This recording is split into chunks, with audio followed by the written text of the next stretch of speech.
Welcome to the Bible Forum. I'm Warren Sprouse. I'm here as your guide. You need to have somebody explain these things to you, and we do this every Sunday night from 8 until 10 p.m. Eastern, live, right here at thebibleforum.net.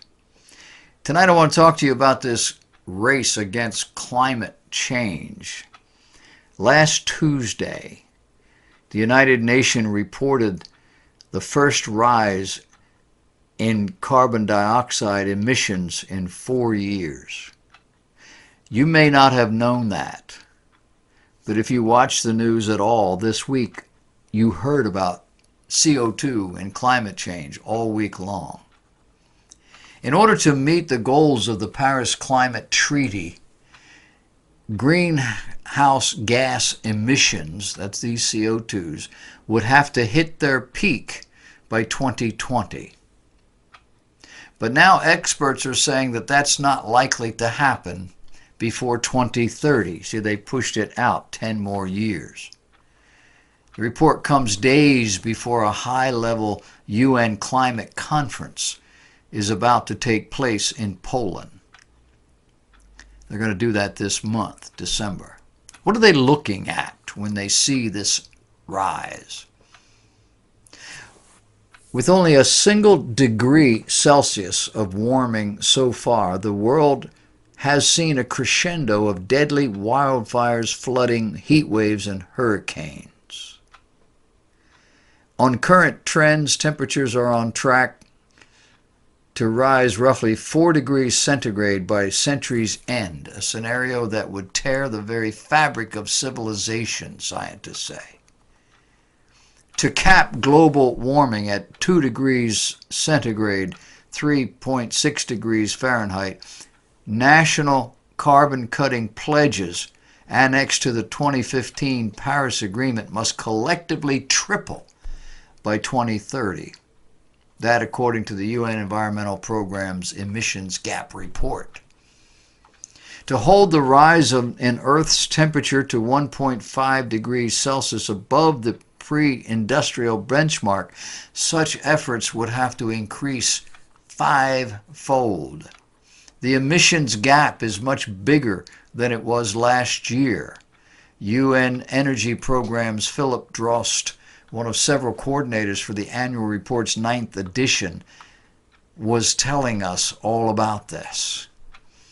One obvious reason was a spike last year in the quantity of carbon dioxide, methane, and other planet-warming gases escaping into the atmosphere. The trend is set to continue throughout 2018 and on into 2019. 2018 saw a jump in CO2 emissions from the energy sector. But the gap between where we are and where we need to be also grew on paper.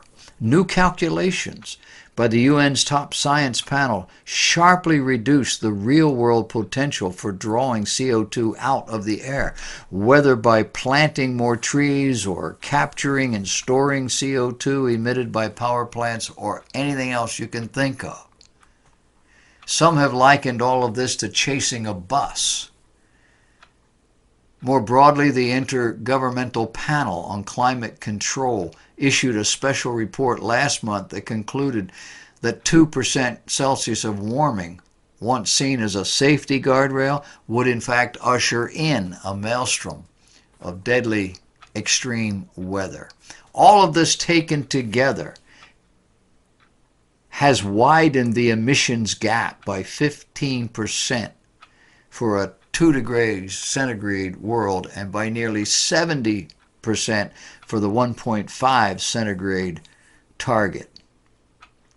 Governments really need to look at their nationally determined contributions, we are told, and increase their ambitions. Now, the United States is the world's second largest carbon emitter. The United States will miss its target of reduction badly, as will Australia, Canada, South Korea, Mexico, and Turkey. The European Union, Japan, Brazil, and South Africa will also fall short. The top emitters, China and Russia, are both on track, but mostly because their goals were so modest to begin with. The emissions gap report's projections are based on estimates of how much carbon humanity can emit into the atmosphere, known as the carbon budget, without breaching the 2 degrees centigrade or the 1.5 degrees centigrade ceiling. Written and reviewed by 100 climate scientists and experts, the annual 100-page analysis tracks progress towards achieving the Paris Treaty goals. The EU is ambitiously attacking this problem. The United States has abandoned its climate change goals, and President Trump has vowed to abandon the Paris Agreement. Why is there such a disparity? Well, on the one hand, there's God. God's in control of all of this, not man. Now, I doubt President Trump is thinking about God as he charts this path. But God promised Noah, and by extension, all of mankind. He said, I will not again curse the ground anymore for man's sake, because the imagination of man's heart is evil from his youth. Neither will I again smite any more everything living as I have done. While the earth remaineth, seed time and harvest, cold and heat, summer and winter, day and night shall not cease. Genesis chapter 8, verses 21 and 22. But that's only God's word, as reported to us in the Bible. And most of the world doesn't accept any of what the Bible has to say, let alone what the Bible thinks is important, let alone definitive, especially when it comes to science. But I want you to consider Patrick J. Michaels, director for the Cato Institute for the Study of Science. Michaels has garnered several awards, including the Nobel Peace Prize and some of the highest awards given for scientific achievement. He says, the Earth is nowhere near as warm as the global warming crowd says it is. And he has facts. According to this scientist, the computer models are making systematic, dramatic errors in regard to the tropics. What in the world do the tropics have to do with anything? Well, apparently, our moisture comes from there. The hot, wet air rises from the tropics to influence our weather patterns. So when scientists tell us about global warming, they're talking about the temperature of our atmosphere, which is being warmed by the rising tropical air recirculating around the globe. He also said without this tropical air, we'd have no rain. And he points to the models. He says scientists, not all scientists, but the ones he's involved with or talked to or whatever, begin measuring CO2 levels using the numbers available from the 1920s warming cycle. That's their basis, 1920s. And inquiring minds want to know, why did you go there? Why didn't you go farther back? Or why didn't you get close? Why 1920? They have ignored the fact that these temperatures could not have been from human causes. There weren't enough people on the planet in 1920. We were not as industrialized in 1920 as we are now. So where did the warming come from then? Well, they don't know. But Dr. Michaels suggests it's a residual warming from the Little Ice Age. You remember the Little Ice Age, don't you? The Little Ice Age is the result of the flood of the planet in Noah's day. A world covered with water. Temperatures that would drop significantly. As the water receded, huge pockets of water remained, which were then frozen. Can you think of the Arctic, Antarctica? We have seen the pictures, models, of how far down from the Arctic the ice was, down into almost the center part of the United States of America after that flood.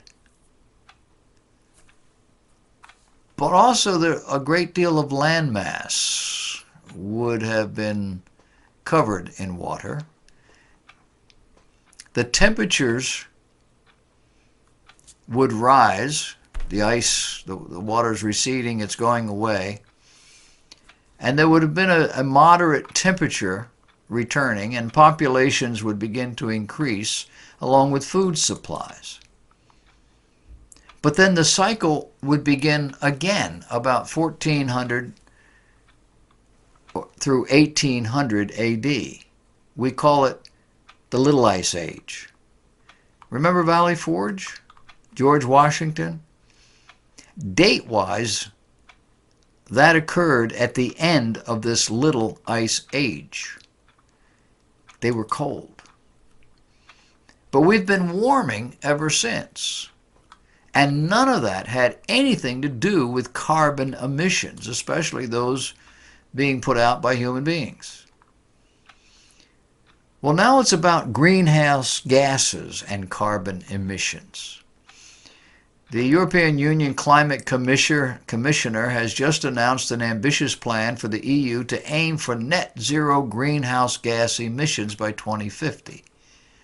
Currently, the plan is to reduce those emissions by 45 to 60%. The Commissioner says that that's fine, but we need to do better.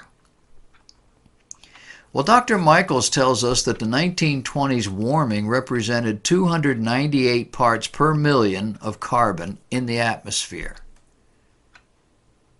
Today, it's 18 parts per million. Does that sound like our carbon footprint is growing because of the number of people on the planet? When Dr. Michaels and his people looked at how the models were being evaluated, they found that all of them are being parameterized. A fancy word for meaning it's fudged. They were marked, they were set based on the 1920s warming cycle, a cycle that could not have been due to human causes. And not knowing where this heat came from, the models were made more sensitive, thereby making the models appear to be warming more quickly. A 2016 article published in a French newspaper by a French modeler entitled The Art and Science of Model Tuning references parametrizing to give the model an accepted, anticipated range of result. They're playing with it. The reality here is the U.S. government models are predicting 7 times more than reality.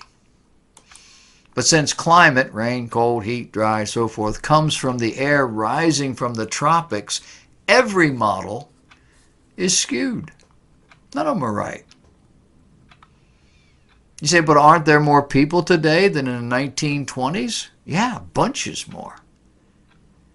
Isn't there more damage from weather today? Yeah. See the previous statistic. More people, more property, more damage to the land, and so forth. So climatologists and others should be looking at weather as a percentage of population. We're exhaling this carbon dioxide. We're the problem. But they aren't looking at that. They're tracking the energy in a global cyclone. They've been doing this since 1970. And the experts to date have found no relationship between the cyclone energy and the surface temperatures. Now the reality? That finding is upside down and backward. If the global warming models are correct, they should have seen a relationship. Government study found that there has been a significant increase in hurricane power in the Atlantic since the 1970s, up to 2009.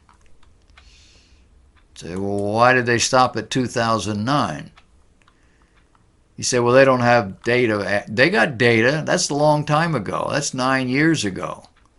They stopped because after 2009, the increase is significantly less. And if you factored it in, it would show no change over time since 1920. In fact, the changes from 1950 to 1970 do just that. They show no change. The global warming issue is a liberal, progressive hoax. What in the world are they trying to do here? Well, they're trying to make some people wealthy. People have gotten wealthy off of this. They're trying to legitimize killing babies in the womb. Got to get rid of people. They're trying to limit what the United States can do, what we can make, what we can earn. We're the chief problem here. They're trying to enrich politicians and promoters, frighten people into conserving as a noble cause, and thereby drive people into the liberal progressive camp because we care and those rascally conservatives don't. Carbon footprints are now the most important social, political, economic issue you can think of. Fear-mongering has done that. Talking about our limited future and a nuclear winter. Serving to enrich the progressive, creative entrepreneurs, when in fact, it's all a scam. Straight from the very heart of the enemy of your soul. To frighten people and empower immoral men and women. It's immoral to lie about numbers. It's worse if by lying you gain power and or wealth at everyone else's expense. Who would be oriented like that? Except the father of lies, or his children.